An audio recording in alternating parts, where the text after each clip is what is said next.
Okay, this should be an Aliyah Neshama on behalf of my friend's work, Sarah Bela Bas Natsan Bakela. My friend lost his relative and asked me to learn some Mishnayos, and we do some Mishnayos in honor of her.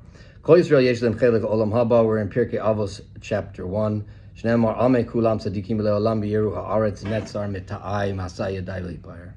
All the Israel has a portion in the world to come. As it says, your people, all of them are tzaddikim. They will all inherit the earth. They are a planting of my vineyard, a work of my hands to be honored. Okay, fine. Moshe kibel Torah misinai umasar l'Yeshua. Yeshua zakenim nivim masar la'anshei k'nez gadola. Heim amru shlosha devarim heini mituni badin amru talmidei harbe asu siag l'Torah. Okay, Moshe received the Torah from Mount Sinai, and he passed it to Yeshua.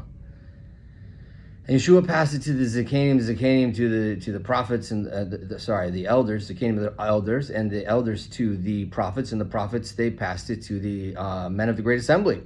They used to say 3 things, and be very careful in judgment.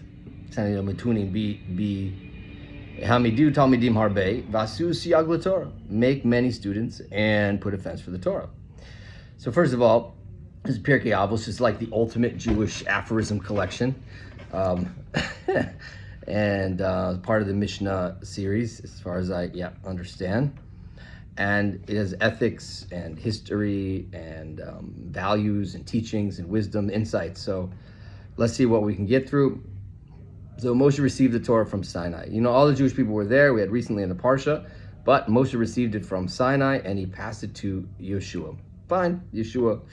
But it wasn't just Yeshua realized, it was lots and lots of students he had, but he was the primary student, the one we rely on, and Yeshua to the elders and on.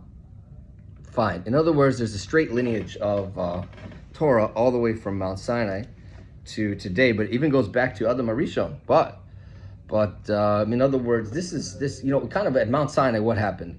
It went from a regular religion. What's a regular religion? It went from a religion where there is like a one prophet religion, even though it sounds like a one prophet religion here, which is like Adam and Shais and Shem and Aver, and skipped a few steps there, and then Avram, Yitzchak, Yaakov, Yosef, Moshe on Mount Sinai, and all of those were prophets. They all were like one prophet religions, meaning like they had their experiences with God, and then said God wants this from us, and let's connect with God and let's do this. Fine. But at Mount Sinai, it became a collective prophetic experience, which is kind of mind-blowing. So I shouldn't think it just started at Sinai. I have a long history before that, and it's kind of what the book of Bereshit is coming to teach us. Now, what did they say? They said that a person should be careful in judgment. He should weigh it carefully. He should give attention and be deliberate. Be careful in judgment, and get many students and make a fence for the Torah. So we're going to be very careful on what he says to other people. Yep, any mistakes I make, I attribute to myself and not to the Torah here.